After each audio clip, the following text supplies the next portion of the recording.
Good afternoon, guys. Happy National Dog Breeder Day. I'm just checking on my phone to make sure that we're definitely live. I can't see us yet at the moment, the joys of Facebook technology. But wow, what a day we are having so far. It has been absolutely mega on all social platforms. We've been hashtagging National Dog Breeder Day left, right and centre. And it's been absolutely really heartwarming to see. We've had people's stories about how good their breeders are, people showing off about the wonderful puppies that they've bred and their stud dogs, and it's just been so lovely to see. And not just within the group. If you're thinking what on earth is she talking about, I haven't seen a lot of that. Actually, it's across multiple groups, multiple breeder groups, and it's been really fantastic. So keep it up, because we're not done yet. We're only at lunchtime, so we've got the rest of the day to go. We want to keep up the momentum. So we've got Beverly with us today. Beverly is the Chief Dog Officer from Tailwise Breeders, and she's also the editor for Dogs Today. She is mum to a cocker and a rescue, and her first love really was bearded collies. I'm sure Beverly will tell you all about that as the live goes on. During the live, probably a little bit more towards the end, we are going to announce the Fish for Dogs competition winner. So unfortunately, you're going to have to watch us all the way through before we give that information out. But we have the name of the very lucky person who's going to win £80 worth of Fish for Dogs food, and Beverly will be announcing that at the end. So welcome, Beverly. It's lovely to have you with us today. Well, thank you for having me, and thank you for doing this, because I've been worrying that dog breeders, they really need something to give them a bit more self-esteem, because we've talked to people at Tailwise who haven't been embarrassed to tell their kids what they do, because there's a stigma, and there shouldn't be. If you're doing it really well, you should be proud and you should be treasured. But this does seem to be, some people have been a bit sniffy about people breeding dogs, and I'd like to see it, more professional, that people feel proud of being a good breeder. Absolutely, and that's very much what this week is all around, and especially today, National Dog Breeder Day. It is around making sure that breeders feel supported and they feel confident in what they're doing. I think, the whole breeder education piece means that they can start to be recognised. I think without an official qualification, and that recognition means that you are, I'm qualified to do what I'm doing for a living. There's a rubber stamp that goes with that. But I think the whole picture, exactly as you're saying, the stigma around this is what I do for a living and I'm embarrassed about it, is something that follows breeders around like a bad smell. And it's a shame. And I think, I don't know about you, I mean, you're an editor for a heavyweight dog magazine. The kind of responses you get when we're talking about topics around breeding. There's very much the adopt, don't shop lobby, and whilst I completely support that, it doesn't have to be. There's this loggerheads, isn't there? Why does it need to be that? I don't.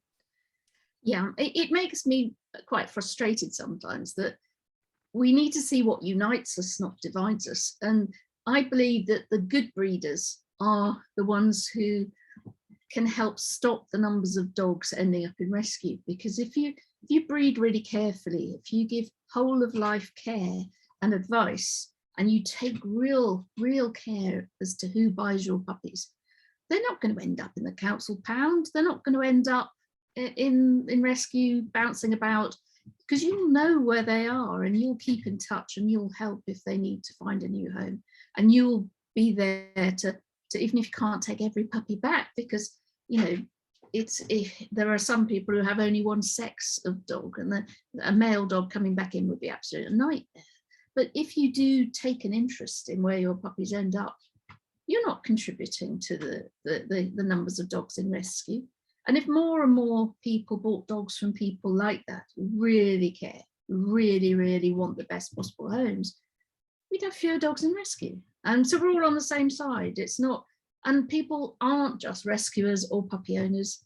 I've got rescue dogs, I've got puppies, I've had, all through my life, I will oscillate between getting a puppy and getting a rescue dog. At different times, different different needs and different times and different, you know, when you're, yes, there is no right or wrong, is there? There's all against each other. We need to be all together. Absolutely. And I'd like to see this holier than thou, you know, don't breed another puppy until all the rescues are empty. For people to analyze why they think that, because if you stop the good people breeding, the bad people will just breed in more and more quantity, and they will fill that void. So yeah, we need to protect and preserve the good people and give them, you know, make them feel special, because they really are doing a brilliant job.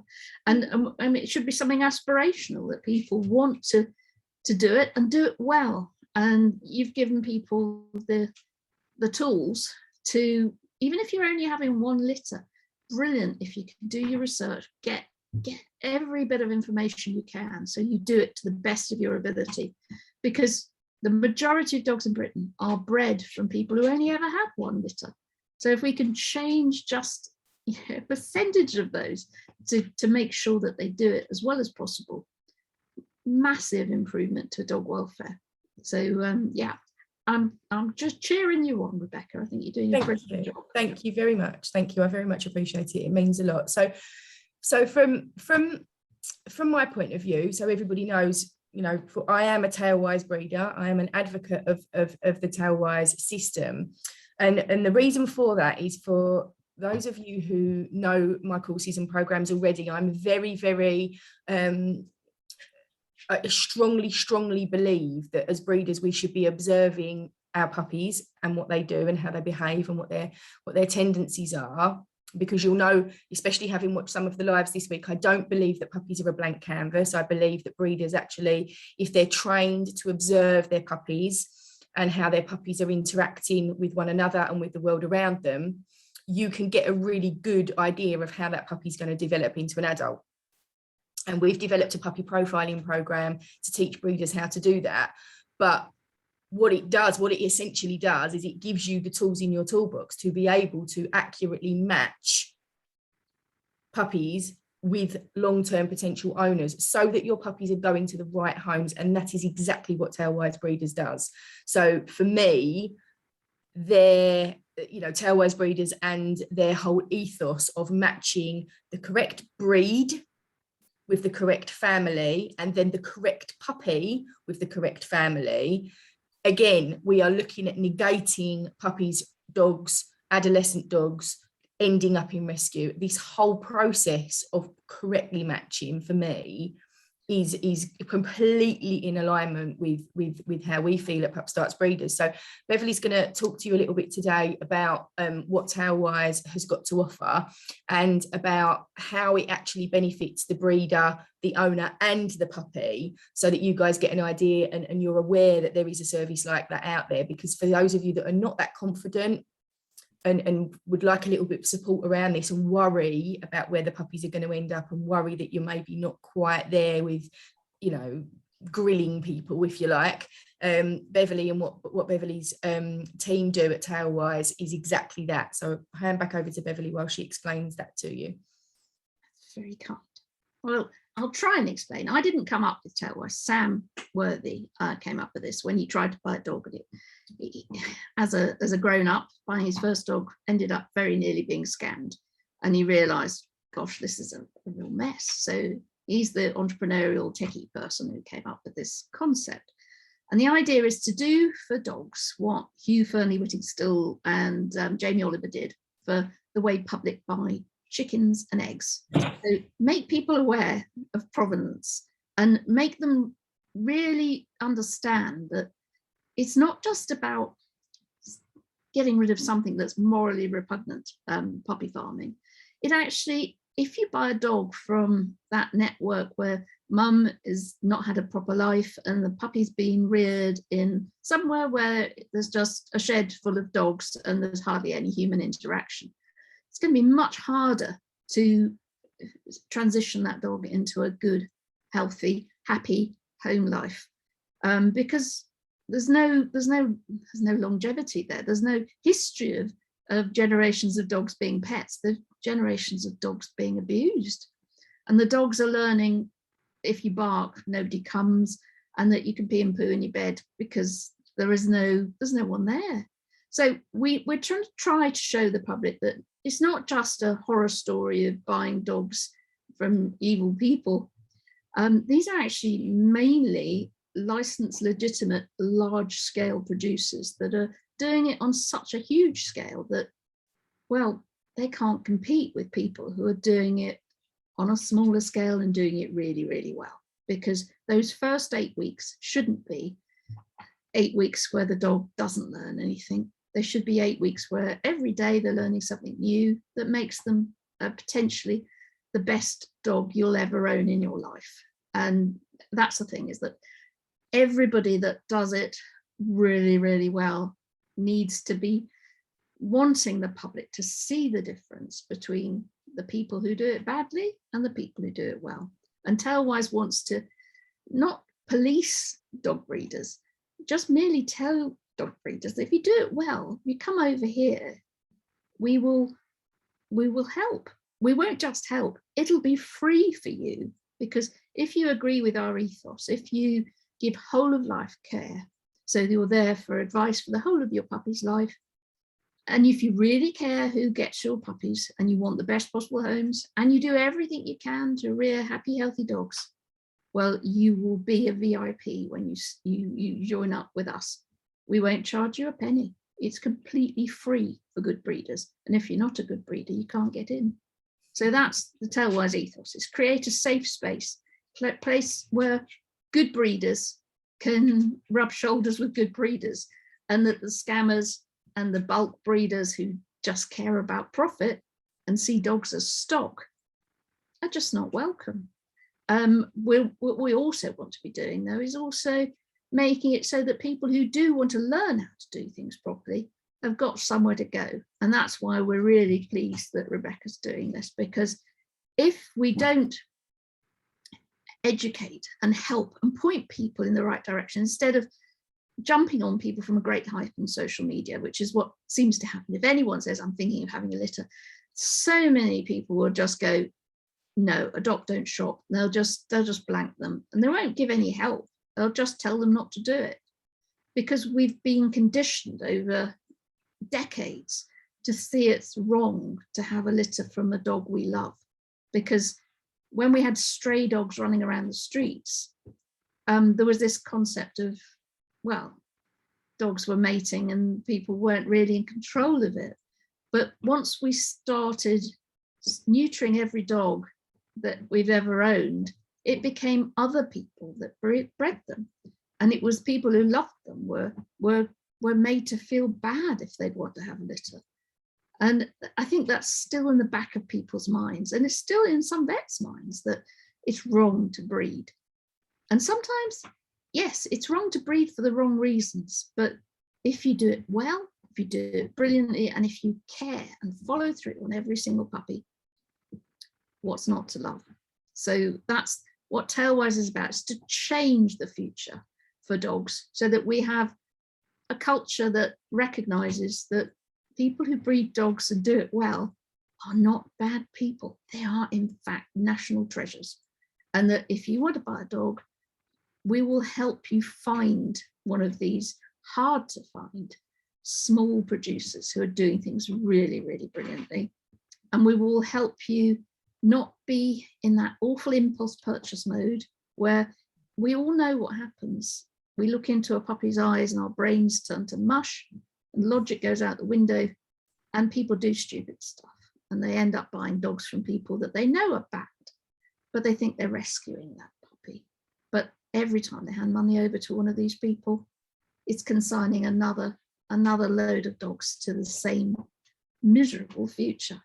So what we want to do is, I've been involved in so many campaigns to get rid of puppy farming, and we've tried everything. This, I think, is our best chance.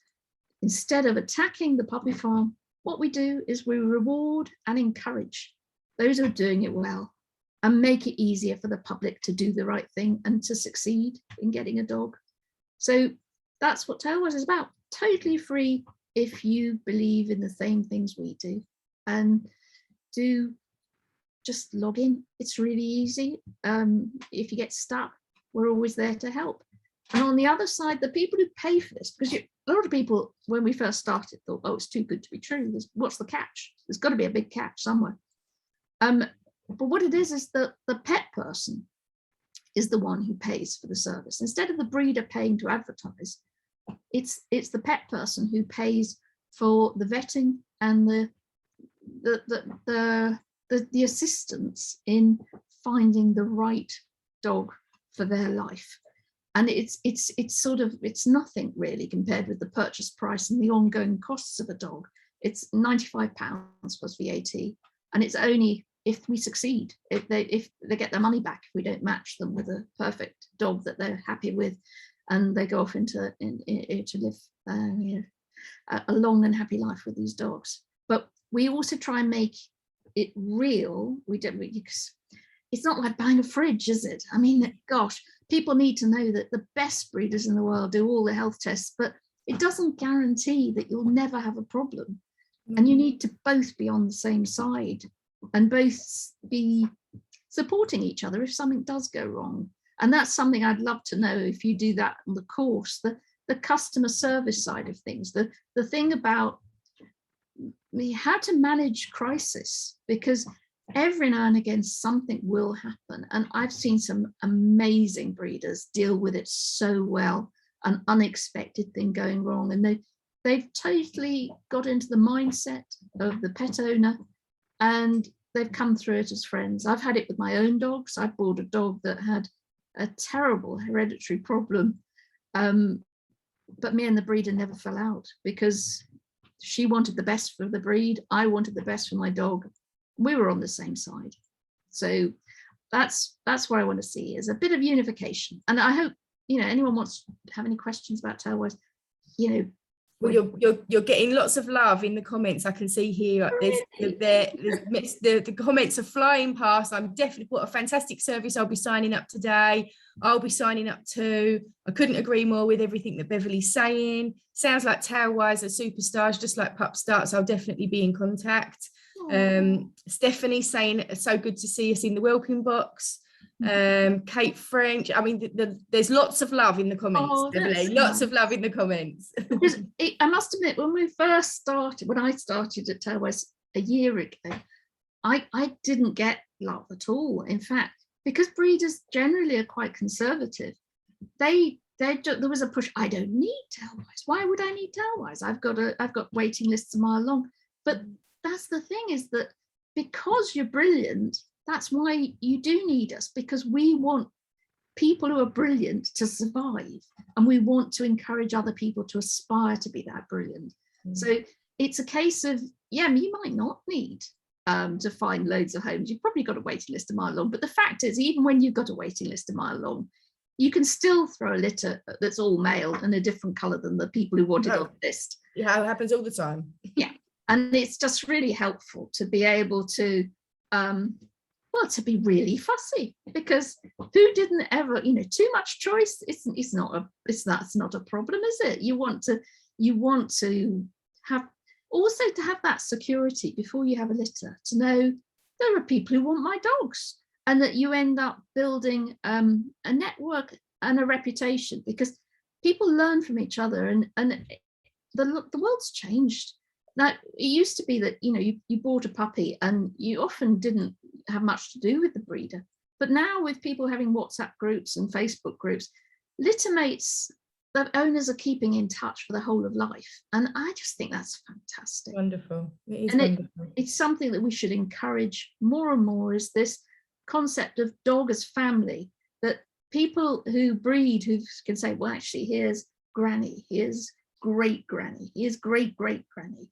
And that they keep a network of, this is my first litter on this WhatsApp group, this is my second litter, third litter. And that the Jessica Lonsdale Bull, who won one of our awards when we did Mark, has been breeding for 15 years, and she has got still in touch with every single person for that 15 years, and they're all in a group. And you just think, wow, imagine breeders that haven't got that ethics and ethos.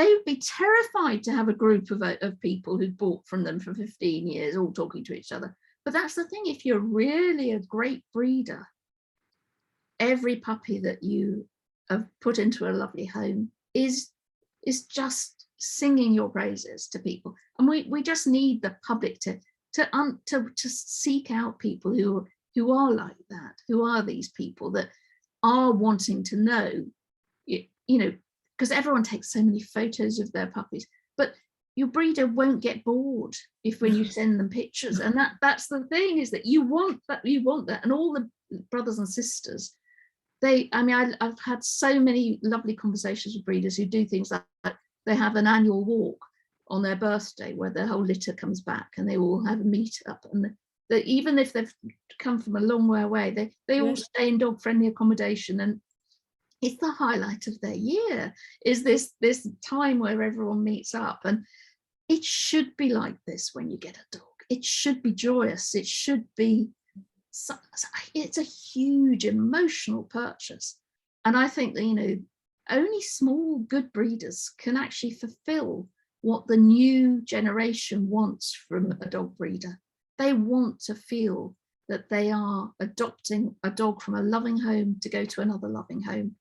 And I do believe that our next generation do care about these things, and that as soon as they have got the blinkers off, as soon as we show them that it's not creepy people who are hard to find, that are these bad people doing bulk breeding, they're legitimate, it's licensed.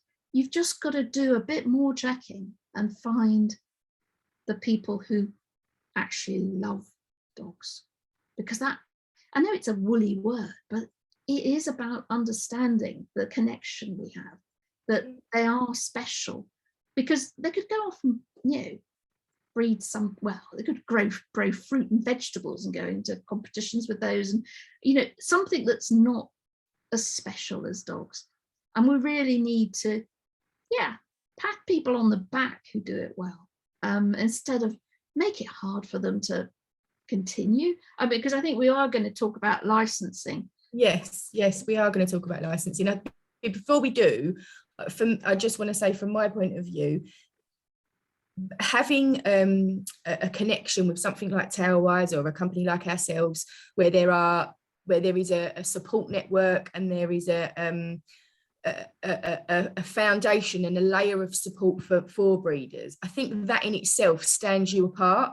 Because people who are not truly caring about their puppies, they're not going to be in Tailwise. If, let's just say you did accept everybody that came to you, which I know you don't, but hypothetically speaking, they're not going to come to Tailwise. That's far too much effort. They don't care. They don't care it like that. They're not going to come to me for a course. They don't want to learn. They don't want to invest. They don't care. They just want to earn as much as profit as possible, and they're not interested in the bigger picture of it all. So just by the very nature of people being here and learning, people joining Tailwise for the support that offers, if you're even in that place, in that step, if you're even seeing this stuff, you're better. Yeah, it's a very good point. You're better, you're better. So the licensing element of things, unfortunately, the public perception, of my point of view, the public perception is that if somebody's licensed, that's some sort of stamp of approval. And I guess it is to a degree, but I personally don't think that it goes far enough to actually preserving dog welfare in a way that we would have dogs' welfare preserved. Yes, it means that dogs have an appropriate amount of space according to the license. Yes, it means that they have their own water bowl. Yes, it means that there is a specific amount of dogs per household or per kennel block. And yes, somebody's going to turn up and do a spot inspection. They're going to be vaccinated. They're going to have, the mandatory flea and worming treatments, and they're going to be fed and watered every day. And they're going to pay lip service to a socialisation plan. But actually, for me, there is lots and lots more that needs to be done. The recent change, well, not recent, 2018 changes were, a step in the right direction. However, I feel that there is a lot more that can be done with the licensing to take it to the next level. And I know you've got some thoughts on that, Beverly. So what do you think? You know, I know how knowledgeable you are on the subject.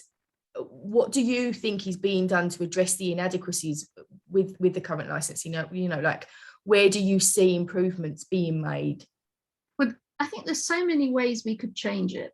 Like, I would like to see a separation between people who breed on the huge scale in more of a factory type situation, and the people who are breeding either in the kennel or in the home, but it's attached to the home, or in the garden. So there's those two are worlds apart, and at the moment are sharing the same system. And in some ways, the system is more biased towards the bulk breeder, because the cost per dog is so much cheaper if you're a big scale breeder than if you're a very small home breeder. Plus, the things that are in the license, it's as if it was written not really appreciating that probably the majority of people are doing it in a domestic situation. And I feel that it's seen as like a negative, that they want you to change your home into a kennel rather than the people who are breeding in a kennel change theirs into a home. And I think that's what we need to do, is to see the home as the best place to be breeding, and that the people who maybe sleep next to their dogs, there should be some sort of bonus for those sort of people. It should be. Yeah.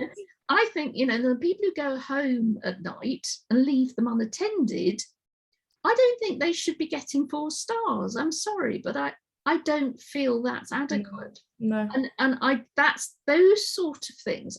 We need a star system that the public can appreciate, so that it actually reflects, I'd like to buy a dog from that person, because they are not just have got, you know, the building regulation side of things all sorted, that they're actually doing a brilliant job. Also, I think that the resources would be stretched so thin if at the moment there's this confusion as to who needs to be licensed. Yes. Because it's badly worded. I mean, there's 3 litters or less.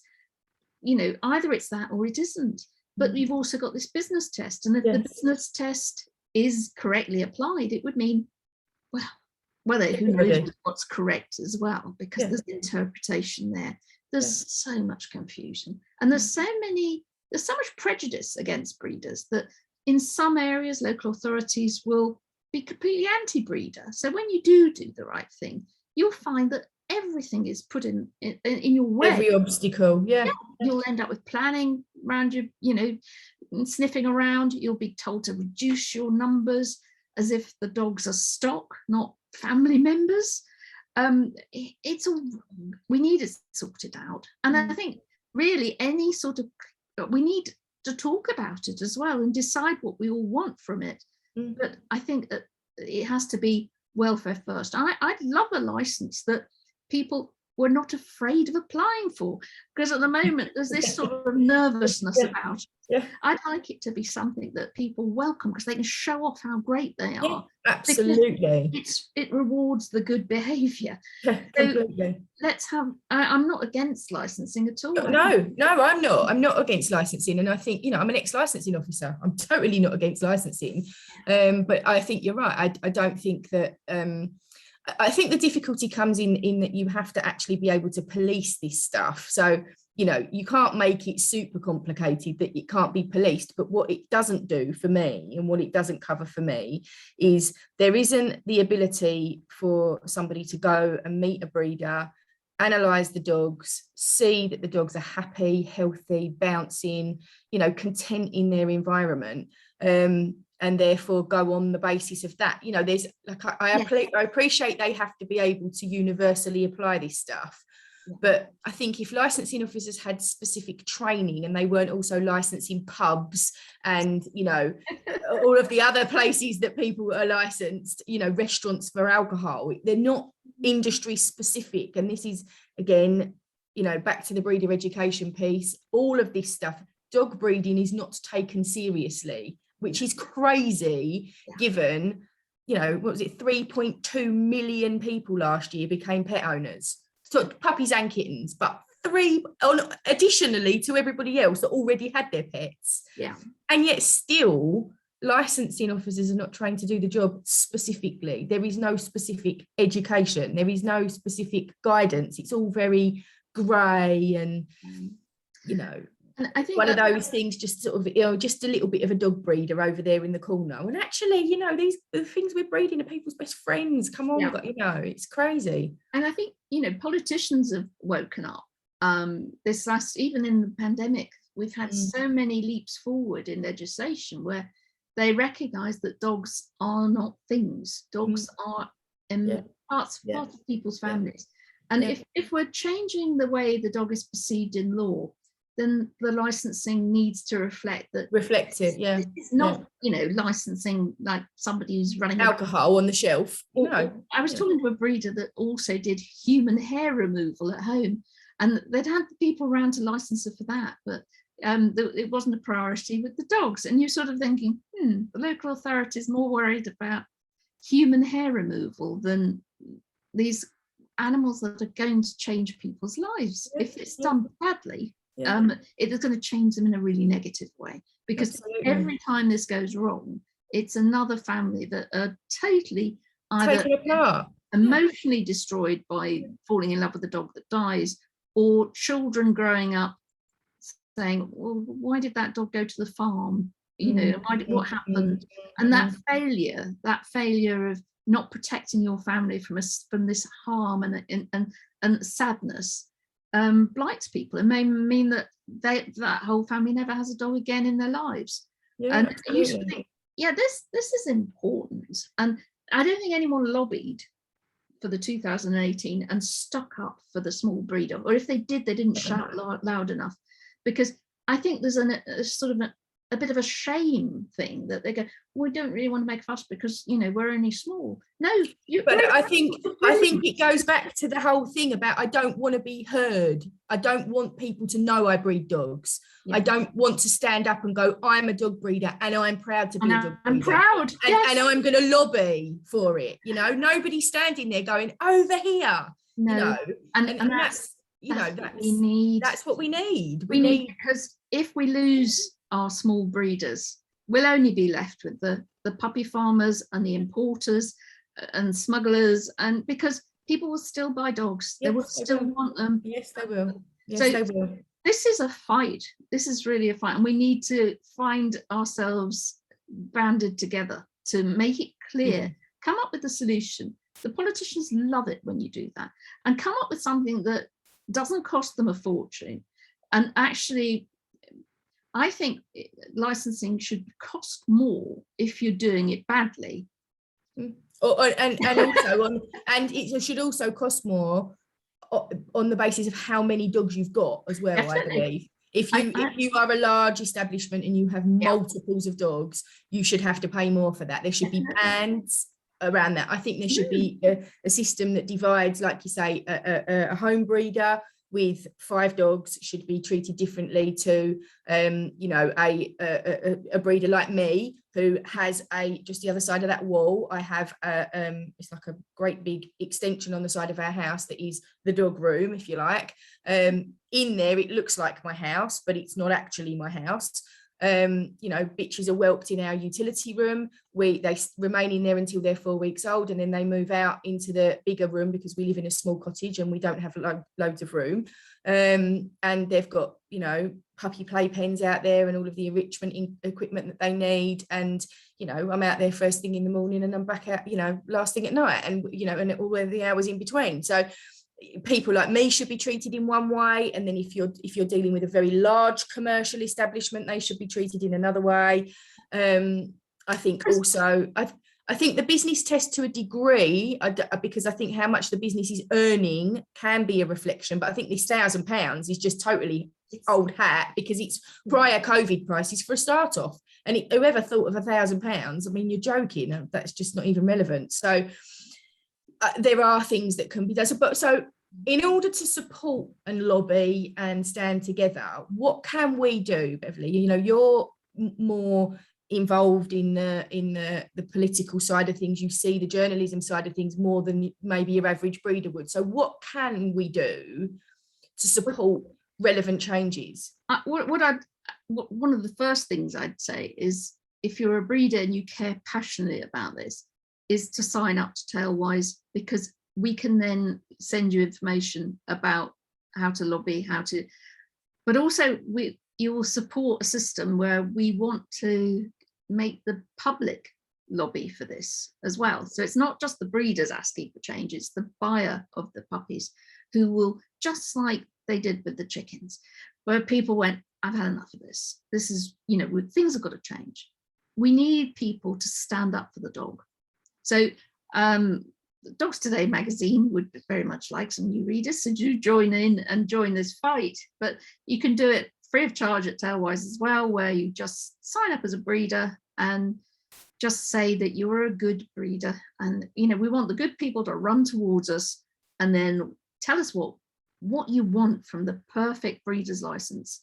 We've got something in our dogs in the latest copy there's a new one out today, but last week's, where we pointed out that there's awful cases where this anomaly in the law has meant that some breeders have been targeted and taken to court because they've sold dogs and they're not licensed. Is this the APS stuff? Yeah. Okay. So we touched on that, and we've sort of shown that it was unintended that people would end up being criminalized for what is a very badly worded piece of legislation. And there's been lots of people fighting back now and saying no, that they were told by their local council they were out of scope, so they shouldn't get a criminal record for that. No, that's absurd, absolutely absurd. But it shows that there is that stigma out there that it's all right to beat up little breeders because who's going to stand up for them? Well, let's start standing up for each other, because this is just not. We would love people to prosecute the bad people, the proper criminals that are chopping dogs' ears off to make them sell more, be worth more as designer dogs from that perspective. There's this horrible fashion of dogs with their ears chopped off somehow being more attractive to celebrity owners. Absolutely obscene. Now, yes, let's start sorting those people out, and let's concentrate efforts on proper criminals. But people who are trying to navigate the licensing system need a better system of licensing. It's no point prosecuting people because it's just badly worded. No, that was a nonsense. So let's all band together and stop people just throwing rocks at small breeders, because if you're doing it well, let's unite. Let's have like a dog union where if you're on the same side, we're all betting from the same team, and that's that's so where it's at. That's what today's about. That's why raising the awareness, supporting one another, standing tall and saying, do you know what, I'm standing over here and I am proud of what I do. I am not embarrassed by what I do because I do it to the best of my ability. And I'm not a puppy farmer. Because I breed dogs, and even if I breed dogs and that is my living, that doesn't mean I'm doing it badly. I think that's a very good point, is there shouldn't be shame for actually earning money from doing a good job. And there's a huge amount of shame that goes alongside it. People feel like they can't. One of the first things people say to me, if I say to, if you meet somebody for the first time and you'll say to them, what do you do for a living? And they say, oh, I'm a dog breeder. And they sort of look at you sideways as if to say, well, okay, well, we need to gauge you then. You're a bit wide if you're breeding dogs, And then they'll ask you what you breed and you tell them, and then they'll go, oh, so, what are they going for then at the moment? And you just think, okay, first of all, let me run you down about how much it's cost me to get to this point. Then we'll have a conversation about what I'm selling them for. And actually the price of them is not relevant, Exactly. Because the how of them is what's relevant, not the how much, It was the commercial puppy farmers who put their prices up and up and up in the pandemic, whereas people who'd got waiting lists were selling at pre-COVID prices because they wouldn't want to let their their carefully selected owners down. No. And there was, and it became, from a breeder's point of view, that particular topic became really difficult to navigate because, what do? Do you devalue what you're breeding when you are going above and beyond? Yeah. Versus what people are charging twice, 3, 4 times. I mean, we stopped breeding. We did have a couple of litters because they were already pregnant when he announced the lockdown. And I actually stopped breeding for the best part of 11 months. We had no puppies. He didn't put anything in pup. I just said, I'm not getting involved with this. This is bonkers. And we stayed clear of it. But it's really tricky. It's really tricky to know where to put your puppies price wise because of the stigma.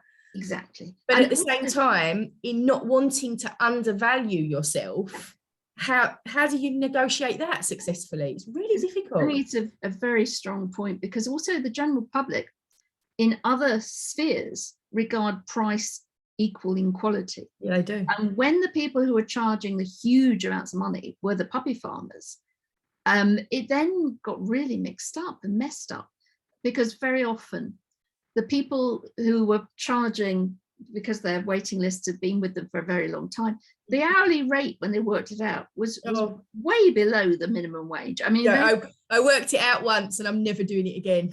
Yeah. Never doing it again. That has to stop. We have to make it so that the public understand the difference between price and value, and that they're happy to pay for people who take, like, if they have another job, they take. There's a lady locally who is young and runs her life in a progressive way. She takes 8 weeks off from her work when she's got puppies, and she spends the whole of that 8 weeks doing puppy culture and everything there is, so that at 8 weeks these dogs sleep through, they're house trained, and she gets people flying in from the Hamptons to get her dogs, because they go, well, you do so much, and you sort of go, hold on, so you only have 1 litter every couple of years, but when you do, people fly from all over the world to get these dogs because they're so amazingly well reared. And you think, that's the future, isn't it? The future is, if you put all the work in and the public understands how hard you've worked to get this puppy so easy to transition into its new life, there has to be a value in that. And I know that the mums at the school gate who all compare notes and go, well, I got this puppy from this place, and they go, oh, it's very cute, and then they go, I got this puppy, it sleeps through, it hasn't weed on the floor once, and they go, how, why? And they go, because the breeder was a home breeder who did loads and loads of work. And you think, well, they'd pay anything to buy the dog that was not going to have the problems. Exactly that. But again, we're back to, owners knowing what to look for, owners knowing where to look. At the moment, the questions that most people are, if you say, right, I'm going to go and buy a puppy next week, and what should I be asking breeders? I'm going to go and source a breeder. What should I be asking? Yeah. One of the first things that they talk about is health testing, and then they say you must see mum with puppies. All of those things, socialization and time spent, is one of the things that's actually down the list. And for everybody who, and I'm not saying that those two things are not important, of course they are, but what I am saying is that if the public were more of a mind to be asking questions around how are you raising this puppy, those are the questions that they need to be asking. But again, they don't know either. So that the whole thing is this muddy grey area that just needs a massive overhaul, so that everybody's singing from the same hymn sheet. That's exactly, because also the things that are on the checklist are also very easy if you are a scammer to then replicate. So there's these awful scams where you can rent a pregnant dog, it makes my bring into your home to pretend that you're a home breeder. And you sort of go, oh, that's so sick. It really is. And then there's other, people renting Airbnbs to make it look like they're, a middle class dog breeder, and bringing in fake mums and all this sort of nonsense. Look, let's make it so that provenance is not just about what it looks like that day, but these are people that we get to know, and that they become part of a community. Part of the whole thing. Yeah, completely. Could not agree with you more. And, you know, the transparency and the whole, you know, being a visible breeder. Again, people don't want to be a visible breeder because they feel that they're going to be judged and they feel that they're going to be, you know, looked down upon. But if it was something that people were proud of, if we changed the perception and you know, being a breeder was like, wow, she breeds dogs, she must know her stuff. You know, if we were there, if we were in that place, then people would be so much happier to be transparent about it. That the whole thing links back to awareness. The whole thing links back to this mindset of dog breeding is not something that people take seriously. And actually, if you're a dog breeder, you're not, you know, considered to be doing something particularly moral or worthy. You are, you know, you're looked down upon. And that, you know, that's where it needs to be. We do. We need a self-identifying thing where all the good people run towards and say, we want to be over there. We want to be visibly good. And then anyone who isn't just stays out of under the in the umbrella. They're getting soggy, and they're going to have to go and do something else because the public will not want to go over into those grimy bits. They'll want to stay with the people whose heart is in the right place. In the right place. Trying to do it well, because dogs are too important. We shouldn't be allowing people to mess around. 100%. I find it quite staggering that we are still in this position, given that they're man's best friend, and given how much of a difference they make to our lives, and given how there are fairly influential people in government who are dog owners. I find it staggering that we're still here going, hang on a minute, this system's a bit on the broken side, but it is. And until somebody sticks their head above the parapet, which I'm going to give it a go. You know, it's brilliant. It really is, Rebecca, because this is what we need. We need things that help us show the public the difference, and that, you know, this becomes a movement, because I just think lots and lots of people doing it well on a small scale will mean that no more of these van loads of puppies being dragged across Europe, all these other dreadful things, which are somehow or other being bought by caring people, who, if they knew there was another way, in a shop, they'd be there. I think for me, the question will become, are you qualified?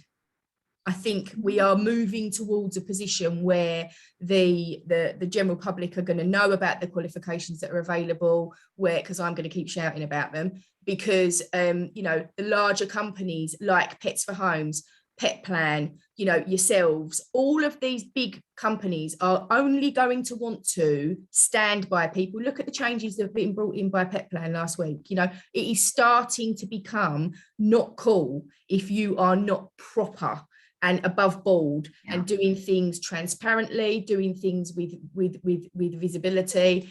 And I think the next piece to it, as with every other vocation that has gone before dog breeding, you know, you have to become qualified. You have to be a qualified electrician to be able to operate in people's houses. You have to be a qualified mechanic if you're going to fix people's brakes. It's going to become the standard that if you don't have the proper qualification, you shouldn't be doing it. And it will be like, just like the licensing, people ask more and more and more about the licensing.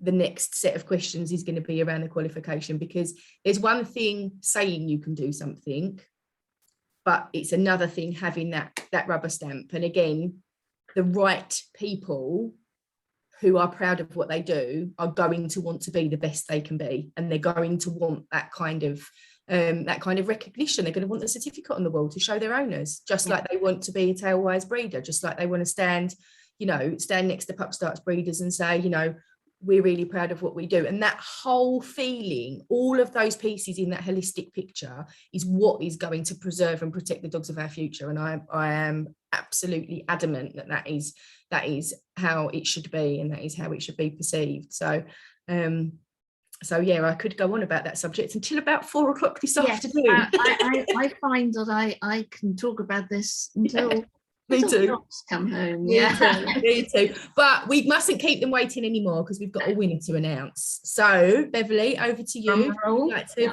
yes, drum roll. Been doing drum rolls all week. I hear this is an extremely good prize. Fish for Dogs have been very, very generous. The winner is Monica Sauce. Yes. Congratulations. Nice. I hope you're still listening in, and carry on the good work of telling other people about the other way of breeding. So do sign up to Tailwise. I shall look out for your name.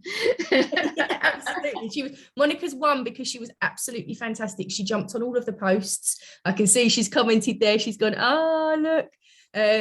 She jumped on the post. She tagged like, I don't know, 1 million breeders to get into the group, and to tell everybody, you know, to get in here for the education this week. She's saying she can't believe it. Thank you so much. It's our pleasure, Monica. You really worked hard to get people in here, and that's what we want. You know, people like you who are working hard to promote ethical breeding are the people that we stand with. So you get to win the prize, honey. If you drop me an email or a PM, I need your address so that I can forward it over to Fish for Dogs, who, you know, as Beverly says, have been extremely generous in supporting us. Fish for Dogs are, you know, a wonderful company. They're not one of the larger dog food manufacturers, but their ethics and their come from place with their nutrition and the food that they make is excellent, and especially for breeders, because the omega-3s in their food particularly really help puppy brain development. And if you go back and watch the epigenetics live, you will know why that's really important. So it's been absolutely fantastic talking to you today, Beverly. Thank you so much for joining us. Thanks for doing what you're doing, and I really loved it, and we'll have to do this again another time. We will do. And in the meantime, everybody, happy National Dog Breeder Day. Get all over socials if you haven't already. This is what it's all about. We need you plastering pictures of your puppies all over the internet with the hashtag National Dog Breeder Day, so we can get as much coverage as possible, so we can get this stuff in the limelight.